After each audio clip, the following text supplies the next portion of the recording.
trabaho mo dahil Christmas season na. Pero nakahanap pa rin kayo ng oras para makarating dito. Maraming salamat sa inyong pagdating. At bukod pa ron, maraming salamat sa napakainit na salubog na ibinigay nyo sa akin. Ang puso na makita na ang ating mga kaibigan ay nagdapa, hindi nakakalimot. Kaya maraming salamat sa support na binigay ninyo sa nakarami ng taon. Hindi lamang sa akin, kung hindi sa pamilya Marcos. Thank you very much. Ako po ay kagaya ng nabanggit, ako po ay kandidato ngayon bilang Vice Presidente para sa darating na halalan sa Mayo ng 2016. Para doon po, kaya po ako ay umiikot at tinitignan po natin at nakikipag-usap sa lahat ng ating mga kababayan at tinitignan natin kung ano ba ang nagiging problema, ano ba ang mga nagiging issue, ano ba ang isang palagay ng taong bayan ng nagiging kakulangan ng pamahalaan para sa servisyo na ibinibigay sa tao. At ito ay dahil natin nakikita. Kita naman natin ang nababanggit ang mga iba't ibang bagay, nagiging problema at ang madalas na nababanggit. Siyempre, kagaya rin natin, yung mga mataas ang presyo ng bilihin, kulang ng trabaho, maraming pagkakahirap, nahihirapan na ngayon ang ating agricultural sector, ang ating mga magsasaka, ang kulang ang suporta ng pamahalaan. Kung ito, meron pa nakakatakot at nakakatungkot na panibagong nagiging issue, hindi lamang dito sa Indonesia, kung hindi sa buong bansa, ang pagkakalat ng illegal na droga sa ating mga, hindi lamang sa mga bayan, kung hindi pati nasa mga rural areas. Kailangan po ito ay matalaking problema. Ngunit, kung tatanungin ito ako, ay marami po tayong kayang gawin. Marami naman tayong meron na tayong mga nadaanan at naranasan. At nasubukan na natin ng pag-iisagot ng bawa. Dito sa yung nakikita natin, sa agrikultura, ito yung mga napakalaking issue sa Indonesia. At dahil na sa dito ay yung unang pagsimula ng agricultural policy na pag-implementa ng polisiya ng agrikultura ng ating ama ay simula niya dito. At yung pagtapangan dito project, isa sa pinakamalalaki ng panahon na yun, isa sa hanggang ngayon ay natutulog ng irigasyon ng tubig, nagbibigay ng pagkakataon sa ating mga magsasaka na magkaroon ng hanap buhay. Ngunit sa nakarami ng administrasyon, para nakalimutan ang agricultural, nakalimutan ang ating mga magsasaka at mawawala ang dahan-dahan na wala ang suporta. Wala na tayo masyadong pinagda rito dahil nasa tabi kayo ang pinagdagalingan ng patubig. Ngunit sa ibang lugar, nakita na ang patubig. Kulang na ang pahutang sa ating mga magsasaka. Hindi na tinutulungan sa pagpamura ng transportation cost dahil hindi nagtatayo ng mga bagong kalsada. Lahat yung ay kailangan ng balikan natin dito sa Pilipinas. Kailangan natin balikan para tulungan ng mga magsasaka, para tulungan ng sektor ng agrikultura. Dahil sa aking paniniwala, hindi magiging matibay ang ekonomiya ng ating lahat ng Pilipinas kung hindi matibay ang sektor ng agrikultura. Kasama na rin dyan yung sinasabi ng presyo ng bilihin. Siguro kung mapaganda natin ang agrikultura, mapaganda natin ang ani, mapapag presyo ng mga bilihin, ng mga basic commodities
isla ng ekonomiya. Ngayon po ay nakakalimutan po lahat yan.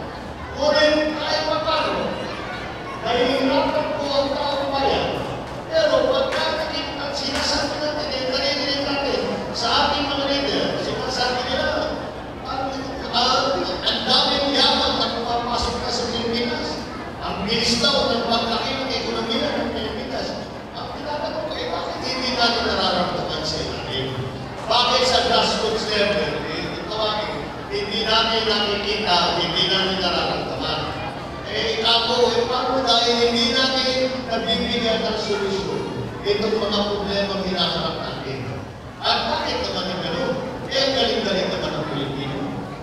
Kilala tayo, hindi lang dito sa Pilipinas, kilala tayo sa buong mundo.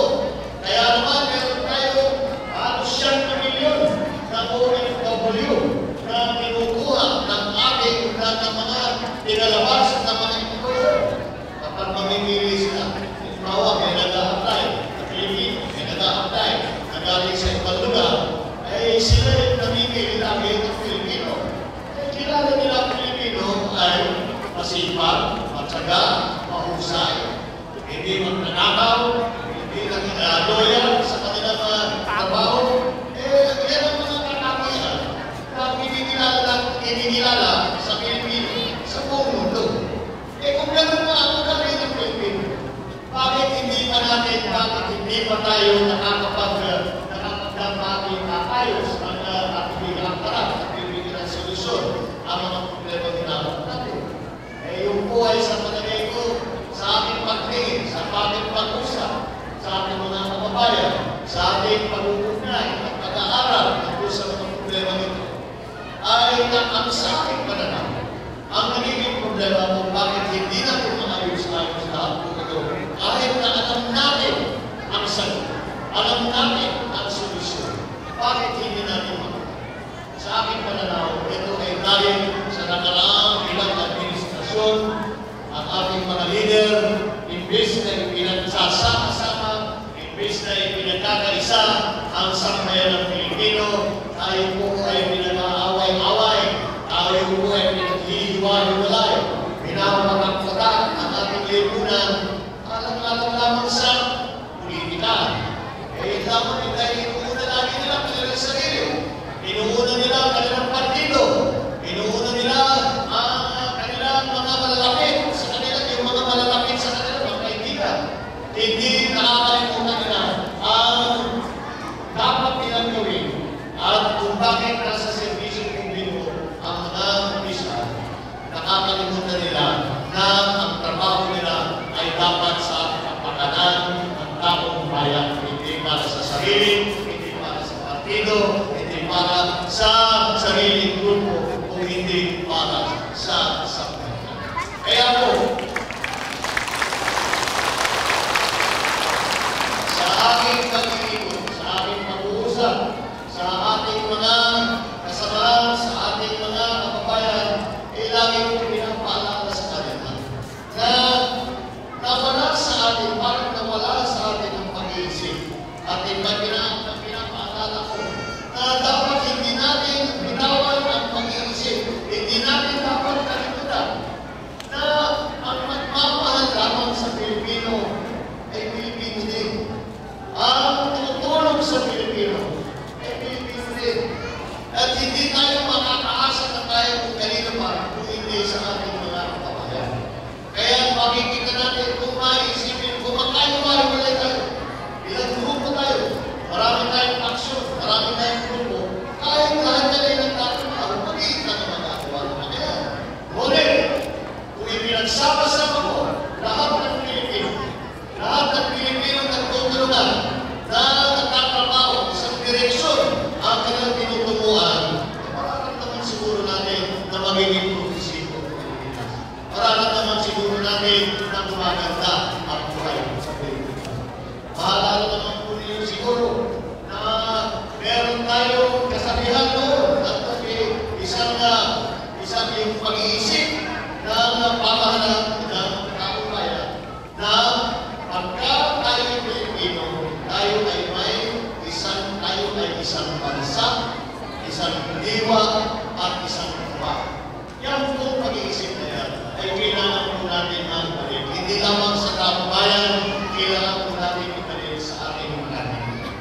Dahil kailangan at panahon na para baguhin na natin ang takbo ng ating bansa na imbis nga tayo mismo ay pinagtatalunan kung anong gagawin. Lahat tayo ay hindi na rin nagsasama. Lahat tayo ay naghahanap ng problema para sa ibang grupo. Ay pagkagawin ko, ganito natin.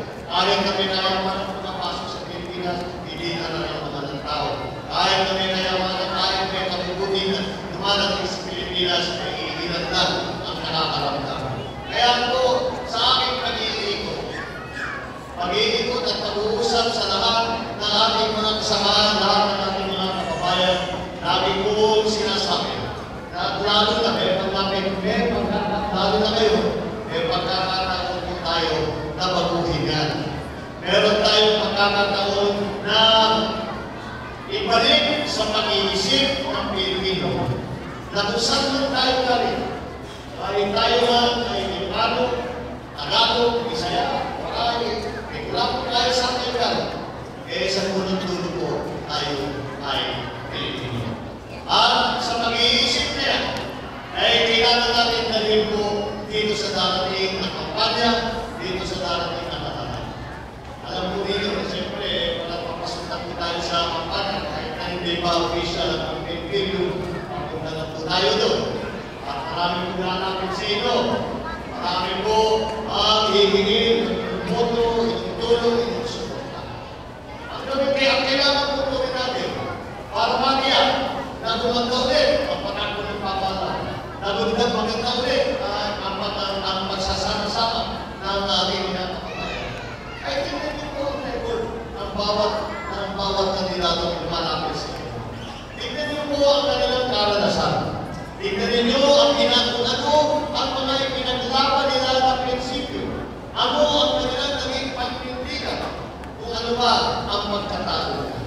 At doon mo makikita, kung itong tao kayo na ito, kung itong kandidato mo ito na lumalapit sa ito, kung sila ba ay talagang ipinaglalaban ang pagkakaisa, o sila yung pagpapayag na tayo yung magkakahati-hati, tayo yung magkakaliwagin.